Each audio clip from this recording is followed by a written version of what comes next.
ಏನು ಮಾಡೋಣ, ನಾವು ಸುಮಾರು 72 ಇದ್ದೀವಿ. ನಾನು PUC ಆಗಿದ ಮೇಲೆ ಫೇಲ್ಡ್ ಆಗಿದ ಮೇಲೆ ಇಲ್ಲಿ ಬಂದೆ, ವ್ಯಾಪಾರ ಮಾಡ್ತಾಯಿದ್ದೆ, ಫುಟ್ಪಾಟಲ್ಲಿ ಕೂತ್ಕೊಂಡು ವ್ಯಾಪಾರ ಮಾಡ್ತಾಯಿದ್ದೆ. ಆಮೇಲೆ ಗುಂಡೂರಾವ್ ಸರ್ಕಾರ ಬಂತು, ದೇವರಾಜ ಅರಸರು ಇದ್ದರು. ಆಮೇಲೆ ಗುಂಡೂರಾವ್ ಬಂದರು, ಅವರು ಬಂದು ನಮಗೆ ಪರ್ಮಿಷನ್ ಕೊಟ್ಟರು. ಅದೇ ಆ ಟೈಮಲ್ಲಿ ಧರ್ಮ್ ಸಿಂಗ್ ಅವರು ಇದ್ದರು ರೆವಿನ್ಯೂ ಮಿನಿಸ್ಟರ್ ಆಗಿ. ಆಗ ಅವ್ರದ್ದು ಪೀರಿಯಡಲ್ಲಿ ನಮಗೆ ಲೈಸೆನ್ಸ್ ಎಲ್ಲ ಮಾಡಿಕೊಟ್ರು. ನೋಡಿ ಲೈಸೆನ್ಸ್ ಇದೆ, ಇವರು ಬೋಗಸ್ ಅಂತ ಯಾರನ್ನ ಹೇಳ್ತಾರ ಲೈಸೆನ್ಸು? ನೀವು ಹೇಳೋದು ನಾವು ಹೇಳಿದ್ರೆ ಆಗುತ್ತಾ? ನೋಡಿದ್ದೀರಾ? ನೋಡಿ ಮೇಡಮ್, ಆ ಥರ ಇದೆ. ನಾವು ಆವತ್ತಿಂದ ಕೂತಿದ್ದೀವಿ. ಲೈಸೆನ್ಸ್ ಇದಾಗಿದೆ, ಡಾಕ್ಯುಮೆಂಟ್ ಇದೆ, ಎಂಡಾಸ್ಮೆಂಟ್ ಇದೆ, ರಿಸಿಪ್ಟ್ ಇದೆ, ಬಾಡಿಗೆ ರಿಸಿಪ್ಟ್ ಇದೆ, ಎಲ್ಲ ಇದೆ. ಯಾವುದು ಯಾವ ಗೌರ್ಮೆಂಟು, ಯಾವ ಮಿನಿಸ್ಟ್ರು, ಯಾವುದು ಯಾರಿಗೂ ತೊಂದರೆ ಆಗಲ್ಲ. ಪಬ್ಲಿಕ್ಗೂ ತೊಂದರೆ ಆಗಲ್ಲ, ನಮಗೂ ತೊಂದರೆ ಆಗಲ್ಲ, ಮಂತ್ರಿಗಳಿಗೆ ತೊಂದರೆ ಆಗಲ್ಲ, ಯಾರು ಸರ್ಕಾರಕ್ಕೂ ತೊಂದರೆ ಇಲ್ಲ, ಯಾವುದಿಲ್ಲ. ಇಲ್ಲಿ ಇದೊಂದು ವೇಸ್ಟ್ ಜಾಗ ಇದೆ.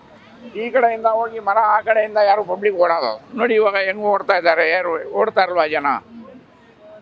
ಏನು ತೊಂದರೆ ಇದೆ? ಇದು ಬೋಗಸ್ ಅಂತ ಇವ್ರು ಓದಿಲ್ಲ, ಏನಿಲ್ಲ.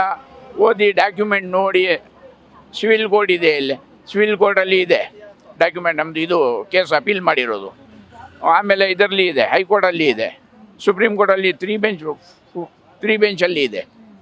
ಅದು ಆಗಿ ಇದು ಡಿಸೈಡ್ ಆಗಿ ಎಲ್ಲ ಆಗಿ ಸುಪ್ರೀಂ ಕೋರ್ಟಲ್ಲಿನೂ ಇದು ಜಡ್ಮೆಂಟ್ ಆಗಿದೆ 96, 97ನಲ್ಲಿ. ಇವ್ರಿಗೆ ಅಂಗಡಿ ಕೊಡಬೇಕು, ಬೇರೆ ಆಲ್ಟರ್ನೇಟಿವ್ ಅಂಗಡಿ ಮಾಡಿ ಕೊಟ್ಟು ಆಮೇಲೆ ಇಲ್ಲಿಂದ ತೆಗಿಬೇಕು ಅಂತ.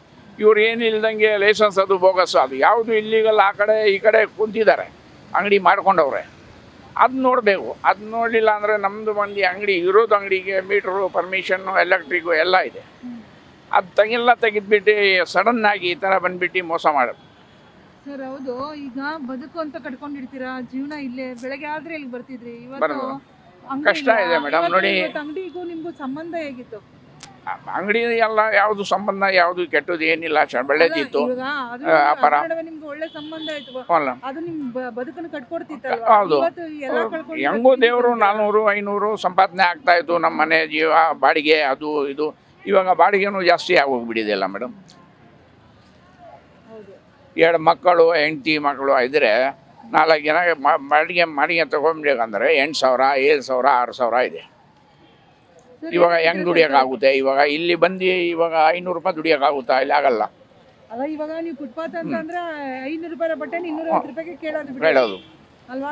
ಒಂದು ಅಂಗಡಿ ಅಂತ ಮಳಿಗೆ ಅಂತ ಇದ್ರೆ ಅವ್ರು ಯೋಚನೆ ಮಾಡ್ತಾರೆ, ಅಯ್ಯೋ ಇರಪ್ಪ ಅಂಗಡಿ. ಹೌದು, ಅಂಗಡಿ ಅದು ಅವತ್ತು ಅಂಗಡಿ ಇತ್ತು, 200 ರೂಪಾಯಿ ಐಟಮ್ ಇದ್ರೆ 220, 230 ಕೊಟ್ಬಿಡ್ತಾ ಇದ್ರು. ಇವಾಗ 200 ಇನ್ನು ಕಲ್ತನ ಮಾಡ್ಕೊಂಡು ಬಂದಂಗೆ ಹೆಂಗೆ ಬೇಕು ಬಾಯಿ. ಗಿರಾಕಿನೂ ಏನು ಕಮ್ಮಿ ಸಿಕ್ಕುತ್ತೆ ಫುಟ್ಪಾಟು ಅಂತ ಅದು ತಿಳ್ಕೊತಾರೆ. ಇವಾಗ ಅದೇ ಬಾರ್ಗಿಂಗ್, ನೋ ಬಾರ್ಗಿಂಗ್ ಅಂಗಡಿ ಮಾಲಲ್ಲಿ ಹೋಗ್ತಾರೆ, ಅಲ್ಲಿ ಎಲ್ಲ ಏನು ಮಾಡೋದಿಲ್ಲ. ದೊಡ್ಡದಾಗಿ ಜಾಗ ಇದೆ, ಅದನ್ನೆಲ್ಲ ಓಡಿಸ್ಬಿಟ್ಟು ಏನು ಮಾಡ್ತಾರೆ ಗೊತ್ತಿಲ್ಲ ಮೇಡಮ್.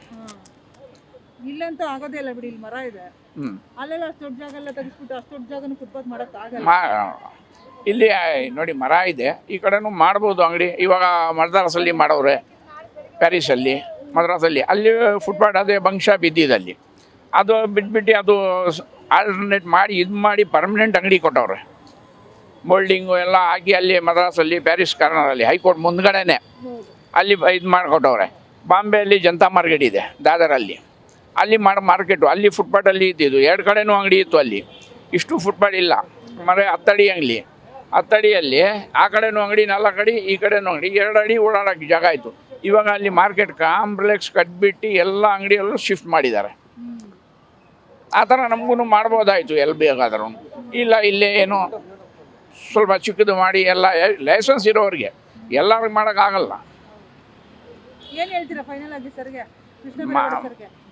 ಕೃಷ್ಣ ಬೈರೇಗೌಡ ಸರ್ ಅವ್ರು ಓದಿದ್ದಾರೆ, ಅವರು ಎಜುಕೇಟೆಡ್ ಅವರು, ಒಳ್ಳೆ ಲಂಡನ್ನು ಅಲ್ಲಿ ಓದಿ ಬಂದಿರೋದು, ಎಜುಕೇಟೆಡ್ ಅವರು.